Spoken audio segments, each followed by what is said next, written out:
지금 중국 항저우에서는 아시안 게임이 한창 중이고 연일 우리 태극 전사들이 모든 종목에 최선을 다하는 아름다운 열전들이 전해져 오고 있습니다. 이제 폐막을 앞에 두고 아마도 육상 경기 중에 마지막 피날레 같은 이제 마라톤이 예정되어 있을 텐데요.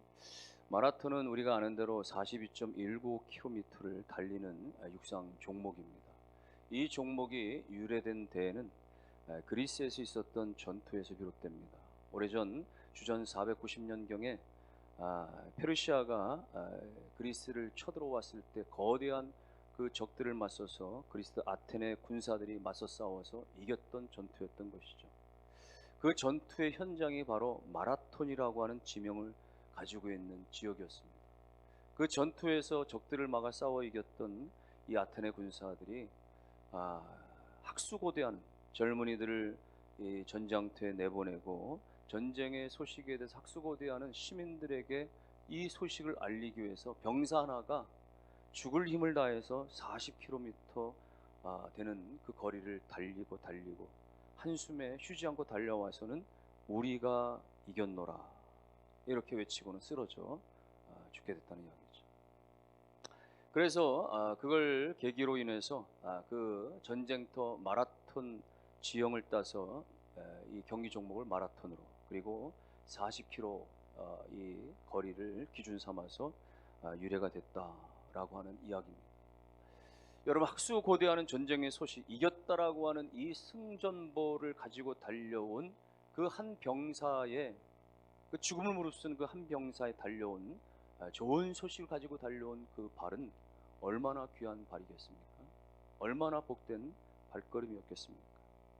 성경은 이 복되고 아름다운 발걸음에 대해서 몇 가지로 이야기를 하는데 하나는 죄악의 길로 들어서지 않는 발걸음, 또 하나는 주의 전으로 달려가는 발걸음, 그리고 세 번째는 복음을 전하는 발걸음으로 말하고 있습니다. 시편 1편에서 다윗은 복 있는 사람에 대해서 말하면서 복 있는 사람이 누구냐 라고 말하면서 그 발로 악인의 죄를 쫓아가지 아니하고 죄인의 길에 서지 아니하는 사람이 복되다 이렇게 말했습니다. 그러니까 복 있는 사람이 누구냐? 악한 길로 들어가지 아니하고 죄악된 길로 들어가지 않는 사람, 복된 발걸음입니다. 그래서 시편 119편에서도 119편 101절에 기록되기를 내가 주의 말씀을 지키려고 발을 금해서 모든 악한 길로 가지 아니하여 싸우며 말씀 지키기 위해서 하나님 말씀 따라 살기 위해서 내 발을 금했다. 발을 주의했다. 이런 표현이죠. 여러분, 그러므로 우리가 죄악 가운데 빠졌다가 회개하고 돌아오는 것도 복된 발걸음이지만 그러나 하나님 말씀을 부여잡고 처음부터 죄악된 길에 빠지지 않기 위해서 들어서지 않기 위해서 날마다 노력하는 그런 발걸음, 더욱더 복된 발걸음이 되는 것입니다. 그런가 하면은 전도서 5장 1절에서는 이렇게 말씀했습니다. 너는 하나님의 전에 들어갈 때 내 발을 삼갈지어다 가까이 하여 말씀을 듣는 것이 우매자의 제사 드리는 것보다 나으니라. 이 말씀은요, 주의 성전에 가까이에서 하나님 말씀을 듣는 자가 복된 발걸음이다 그 이야기죠. 여러분 오늘 우리가 교회를 가까이 하는 것, 말씀을 가까이 하는 것, 예배를 가까이 하는 것, 이것만큼 복된 길이 없는 거예요. 이사야서 58장에서도 너희는 성일에 안식일에 너희의 발걸음을 주의하여 사사로운 길로 가지 말고 오락하는 길로 가지 말고 성일을 존귀하게 여겨서 주의 전으로 나아가는 것에 대해서 강조하면서 여러분 성전을 찾고 예배를 찾는 발걸음이 복된 발걸음인 줄로 믿으시기를 주의 이름으로 축원합니다. 그래서 어떤 이는 말하기를요, 사탄이 마귀가 말이죠, 수많은 사람들을 타락시키고 멸망길로 이끄는 가장 많이 써먹는 방법 중에 하나가 뭐냐? 교회 가지 못하도록 발걸음 붙잡는다. 교회 갈 것 같은 상황이 되면 어찌하든지 못 가도록 막고 예배 가는데 못 가게 만들고 말이죠. 그래서 성도들 가운데서도 예배 시간 되면 뭔가 중요한 일 생기게 만들고 손님이 오게 만들고 바쁜 일 있게 만들고 피치 못할 일 있게 만들고 계속해서 그렇게 붙잡는 거죠. 그러니 오늘 여러분의 모든 여러 가지 환경과 조건과 상황들, 또 마음의 심적인 곤고함에 그런 어려움에도 불구하고 모든 것 제쳐놓고 오늘 주의 전으로 달려온 여러분들의 발걸음들은 복된 발걸음인 줄로 믿습니다. 예? 지난 명절 동안에 얼마나 힘들었어요. 예? 여기저기 왕래하느라고, 또 친척들 또 맞이하고 말이죠, 음식 장만하고 장거리 운전하느라고 얼마나 고됐습니까? 그런데도 불구하고 오늘 주일에 이렇게 예배당에 나와 예배드리는 거 얼마나 복된 발걸음인지 모릅니다. 하나님께서 그 발걸음들을 낱낱이 기억하시고 은혜 주실 줄로 믿습니다. 과거에 수백 년 전에 서부 개척 시대 때 말이죠, 예? 미국의 이 서부 개척 시대 때 미국의 동부 지역에 먼저 안착한 사람들이 이 서부로 달려와서 땅을 차지하고 또 서부의 이 황금들을 캐내겠다고 말이죠, 그렇게 달렸던 수많은 사람들, 그 동부에서 서부로 당시에 말을 타고 오고 수레를 타고 오니까 꽤 오래 걸리는 거예요. 예? 몇 달이 걸릴 수도 있는 거예요. 그런데 어떤 사람들은 욕심이 많아가지고 쉬지 않고 주일도 없이 안식일도 없이 그냥 달리다가 말이 병들든지 아니면 뭐 수레가 고장나든지 사람이 병나든지, 그래서 가던 길 제대로 못 가는 경우가 허다했는데, 청교도들은 그 머나먼 길을 말이죠, 가다가 주일이 되면 스톱하고 예배하고 안식하고 또 가고 주일이 되면 쉬고, 그래서 오히려 그렇게 안식일을 지킨 청교도들이 훨씬 더 빨리 갈 수 있었고 훨씬 더 많은 땅을 얻을 수 있었다라는 이야기를 하는 것입니다. 여러분이요, 주일이면 다른 데가 아니라 오늘 교회당으로, 말씀에 있는 곳, 예배가 있는 곳으로 발걸음들이 옮겨지는 은혜의 발걸음, 복된 발걸음 되시기를 주의 이름으로 축원합니다. 그러므로 죄악에 들어서지 않는 발걸음이 복된 발걸음이고, 주의 전을 찾고 말씀을 찾는 발걸음이 복된 발걸음이면서, 그러면서 가장 아름답고 존귀한 발걸음이 무엇이냐? 오늘 본문에서는 복음을 전하는 발걸음이라 말씀하고 있는 거예요. 복음을 전하는 발걸음. 개인에게도 마찬가지고 인류 역사 가운데도 마찬가지. 복음을 전하는 것이 가장 위대한 역사고 가장 위대한 발걸음이었던 것이, 예수 그리스도께서 십자가에 죽으신 이후에 그 복음을 제자들로부터 사도들로부터 그렇게 전해진 복음들은 예루살렘에서 안디옥의 부흥들이 결국은 로마로 옮겨지고, 로마의 기독교의 부흥이 일어났다가 그리고 세월이 흘러서 다시 독일에서 이제 비롯된 종교개혁이 일어나서 새롭게 그렇게 복음 중심으로 부흥이 일어나고, 이것은 또 영국 전역을 변화시키고 영국의 수많은 그런 그 청교도와 또 복음의 역사들이 미국으로 건너가고, 미국의 복음의 역사가 이제는 제3세계 아시아와 또 아프리카로 번져지게 되어졌던 것. 이 모든 지나간 2000년간의 복음의 역사 가운데는 다 누군가가 그 복음의 빚진 자의 사명을 가지고 피 흘림의 수고와 헌신이 있었기 때문에 나타날 수가 있었던 것입니다. 조선 땅 우리나라만 해도 마찬가지인 거예요.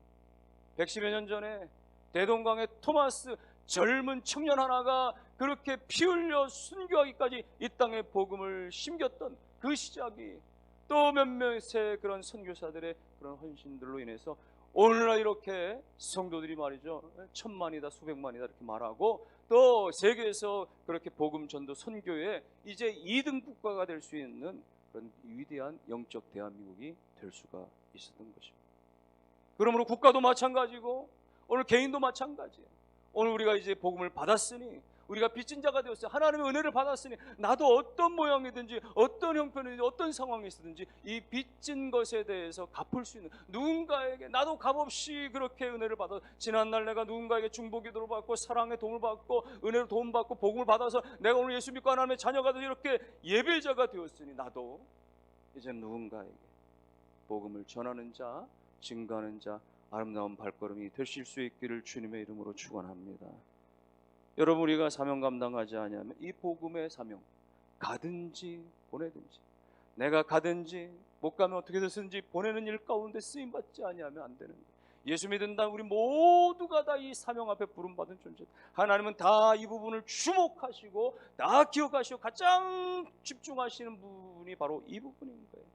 그래서 잠언에서는 이렇게 얘기했습니다. 잠언 24장 11절 12절 말씀에 너는 사망으로 끌려가는 자를 건져주며 살육을 당하게 된 자를 구원하지 아니하려고 하지 말라. 네가 말하기를 나는 그것을 알지 못하노라 할지라도 마음을 저울질하시는 이가 어찌 통찰하지 못하시겠으며 내 영혼을 지키시는 이가 어찌 알지 못하겠느냐. 그가 각 사람의 행위대로 보응하시리라. 이 말씀은 쉽게 말하면 이거예요. 멸망길로 가는 사람들 건져내는 일에, 구원하는 일에 최선을 다하는 것입니다. 나는 잘 모르겠다, 이 핑계 저 핑계 나는 할 수 없다, 이 핑계 저 핑계 대지 말라는 거예요. 그 마음을 저울질하시는 분이, 내 영혼을 지키시는 분이 모든 것 다 아시고 모든 것에 대해서 보응하시겠다 말씀하시는 거예요. 엄중한 주의 말씀이십니다. 감당하라는 거예요. 복음을 전하는 일 가운데, 생명을 살리는 일 가운데 가든지 보내든지 누구든지 다 감당해야 된다, 이 이야기입니다. 초대교회 예루살렘의 제자들이, 신도들이 성령으로 충만했으나 그들이 복음 전도에 망설이는 거예요.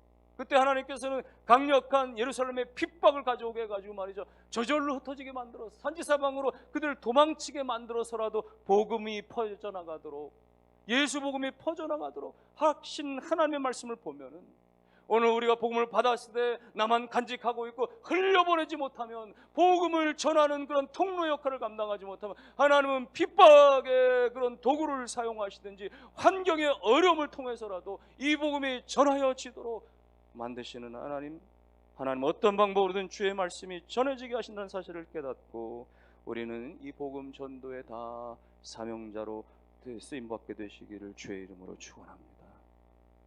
오늘 14절은 그걸 얘기하고 있어요. 14절 다 같이 한번 살펴보겠습니다. 14절 한번 다 같이 한번 말씀 읽어봅니다. 그런즉 그들이 믿지 아니하는 일을 어찌 부르리요? 듣지도 못한 일을 어찌 믿으리요? 전파하는 자가 없이 어찌 들으리요? 이 말씀은 도치법으로 쓰여졌어요. 서술됐어요. 그래서 이거 거꾸로 좀 이렇게 읽어가면은 더 이해가 쉬운 말입니다. 누군가가 전해야 듣게 되어지고, 들어야 믿음이 생기고, 믿음이 생겨야 예수를 불러서 구원을 받게 되지 않냐, 그 이야기입니다. 한마디로 말하면 이 14절의 말씀은 누군가 전해야만 듣고 구원의 역사가 일어나지, 전하지 않으면 들을 수 없고 구원의 역사가 일어나지 않는다, 그 이야기를 하는 거예요. 뭘 전하라는 겁니까? 뭘 전해야 돼요? 예수 그리스도, 십자가 복음, 예수를 전하라는 것입니다. 로마서 10장 17절에 이렇게 기록합니다. 17절 그러므로 믿음은 들음에서 나며 들음은 그리스도의 말씀으로 말미암다. 그리스도의 말씀 예수 복음을 전하라는 것입니다. 오늘 우리가 전도할 때 우리 교회 좋아요, 우리 목사 좋아요, 우리 교회 성도들 좋아요 그런 거 뭐 많이 말해도 좀 뭐 의미 있는 것이지만은, 그러나 복음에 빠지면 안 돼요. 예수 복음에 빠지면 안 됩니다. 우리 다 죄인이잖아요. 죄의 끝은 사망입니다. 멸망입니다. 심판입니다. 그 모든 죄를 사하신 건 십자가 예수 그리스도를 믿어야 됩니다. 예수 복음에 빠져서는 안 되는 것입니다. 주변에 전도하는 분들 얼마나 많아요. 이단들이 얼마나 많습니까? 여호와의 증인들, 뭐 신천지들 말이죠, 하나님의 교인들 말이죠, 교회 증인들, 뭐 남녀 말이죠, 깔끔하게 차려입고 말이죠, 학생들까지 동원하고 말이죠, 여기저기 말이죠, 교회 붙은 집에 오히려 찾아가서 초인종 누르고 말이죠, 교회 다닌다고 해도 말이죠, 그래도 들이대고 말이죠. 그들은 전도가 아니에요. 그들은 자신들이 믿고 있는 그 교리를 포교하는 것에 불과한 것이죠. 전도는 뭡니까? 전도는 예수 생명, 영원 생명, 구원, 죄에서 사함받고 고침받는 영원한 생명, 하나님의 영광 가운데 들어가는 유일하신 예수 복음 말이죠. 이것이 전도고 복음인 것입니다. 사랑하는 성도 여러분들이요, 오늘 17절은 뭐라고 기록했어요? 그러므로 믿음은 들음에서 나며, 믿음은 들음에서 나며, 들어야 되는 것이죠. 듣지 않으면 안 되는 것이죠. 들을 때에 믿음이 생겨나는 거예요. 우리도 마찬가지입니다. 우리 지금 교회 안에 있는 성도들 마찬가지. 자꾸 들을 때에 믿음이 생겨나는 거죠. 예배당에 와서, 예배 시간에 와서 자꾸 말씀을 들을 때에, 기독교 방송, 기독교 TV 자꾸 들을 때에, 하나님의 말씀, 성경을 통해서 자꾸 하나님의 말씀 들을 때에, 경건 서적을 통해서 자꾸 하나님의 말씀 들을 때, 이런저런 하나님의 말씀 자꾸 들을 때 믿음이 생겨나는 거예요.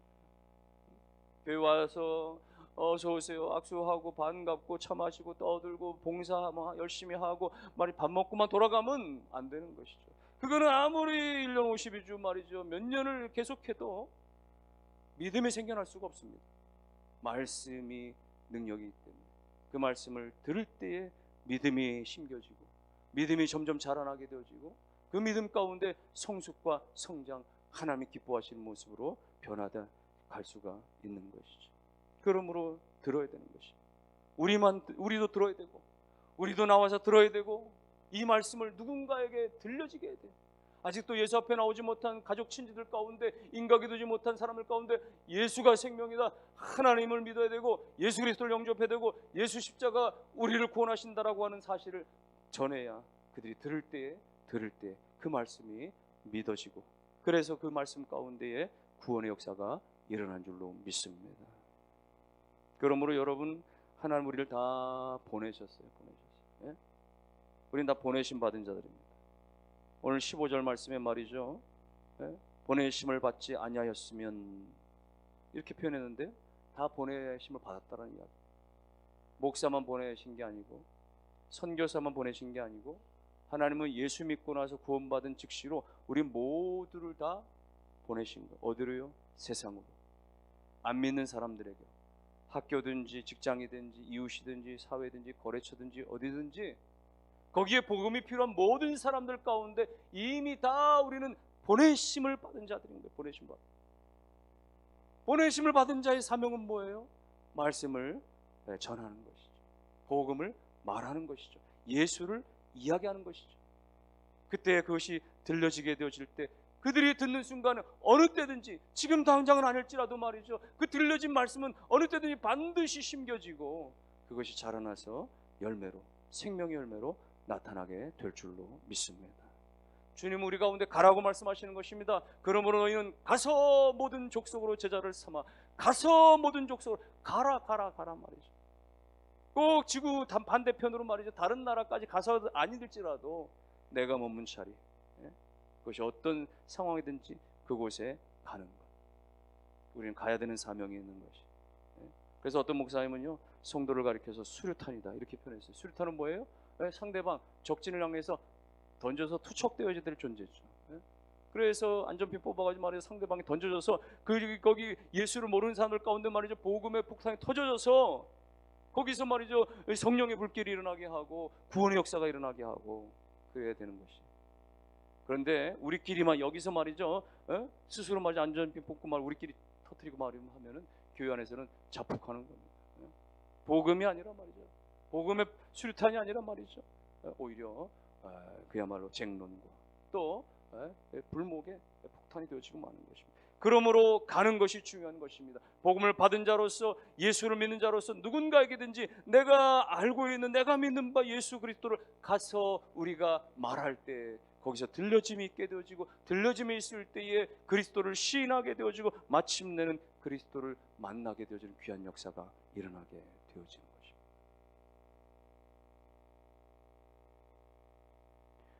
조한 장로교회 안강자 권사님이라고 한 분은 우리가 익히 들었었던 아주 유명한 전도인입니다.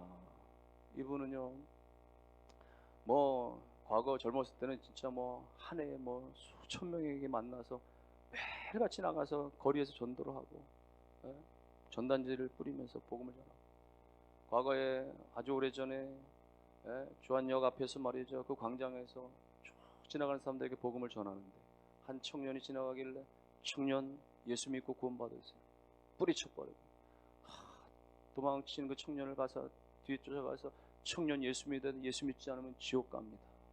그랬더니 이 청년이 들으면서 주먹을 휘둘러 가지고 이 권사님이 코피가 터지고 바닥에 쓰러지고, 그래서 주변에 상인들이 붙잡아서 말이죠, 그를 보호시키고, 저 인간은 깡패니까 건드리면 안 된다고, 어서 아주머니 빨리 집으로 가시오, 택시 태워 집으로 보냈다는 것이죠.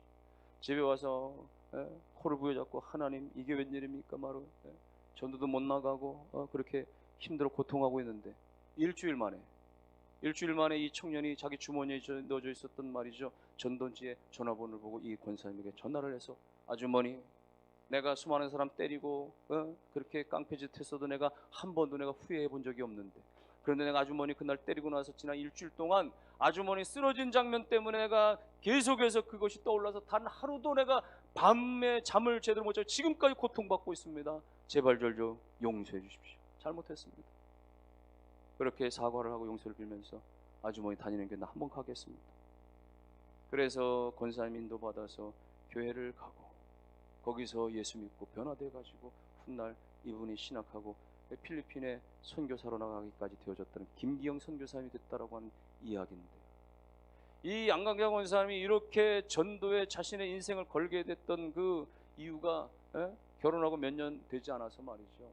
어린 아이 5대 독자 아이가 이 기관지 쪽에 이게 말이죠 고질병이 생겨가지고 도무지 고쳐지지 않아서 아이가 점점 힘들어지고 모든 병원을 다 다녀도 여러 가지 의사를 다 만나도 말이 고쳐지지 않아서 늘 힘들 때에 어떤 그 이웃집에 한 그 교인이 와가지고 교회 다녀보라고, 교회 다니시라고 했는데도 불구하고 우리 집안은 우리 시댁은 절대 교회 다닐 수 없다라고 거절하고, 남편도 4대 독자 남편도 말이죠 예수는 절대, 교회는 절대 갈 수 없다라고 말이 선언을 하고 그랬지만 이 아이가 갈수록 병세가 악화되고 힘들어지니까 나중에는 풍전등화 그야말로 어쩔 수 없는 그 막바지 고비 가운데서 이 권사님이 말이죠 무릎을 꿇고 하나님 살아계시다면 내 아들을 좀 고쳐주세요. 하나님 제 아들 고쳐주면 제가 하나님 뜻대로 살겠습니다. 그렇게 자기도 모르게 기도하고 그렇게 하나님 앞에 엎드려서 기도할 때 하나님께서 은혜를 주셔가지고 이 아이가 변화되고 낳기 시작했다. 호전되어지고 시간이 지나서 건강하게 퇴원까지 할 수 있었다는 거예요. 그래서 하나님이 고쳐주셨다는 걸 확신을 갖게 되니까 자기가 약속한 걸 지키지 않을 수가 없어서 남편 몰래 교회를 다니게 됐다는 것이죠.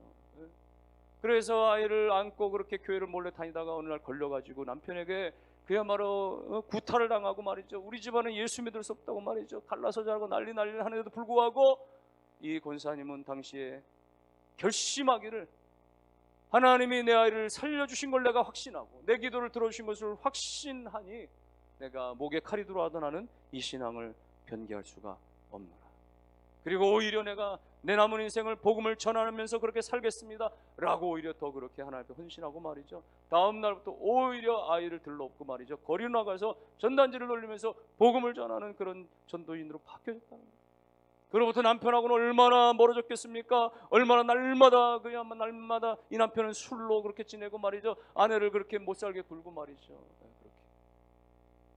그러던 어느 날 이 남편이 퇴근을 하는데 말이죠 아파트 1층까지 왔는데 집을 들어가려고 하는데 갑자기 성령께서 역사하시는데 온 마음이 막 무너지는 듯한 느낌을 받으면서 자기도 모르게 눈에서 눈물이 주르륵 흐르는데 아파트 4층 자기 집에까지 그렇게 가서 현관문을 여는 순간 말할 수 없는 그 통곡이 자신도 모르게 쏟아지고 말이죠. 그래서 자기도 모르게 무릎을 꿇고 여보 나 교회 가겠어 라고 스스로 그렇게 다짐을 하고 그때로부터 예수를 잘 믿어서 이 남편도 예수를 잘 믿고 심지어 나중에는 그가 운영하던 건설회사 이름을 다윗건설이라고 이름을 바꿀 정도로 말이죠 그렇게 신앙이 좋았다라고 하는 이야기인 것이죠.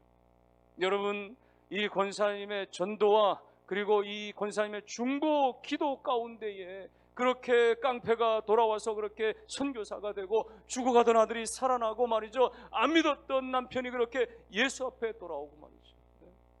그 남편이 그렇게 고꾸라졌던 그날이 바로 그 남편이 와서 천일째 기도하던 마지막 날이었다고 얘기를 하는 거예요. 그 남편 놓고서 천일 동안 기도하던 마지막 날 하나님의 성령이 강력하게 역사하셨다고 하는 것이죠.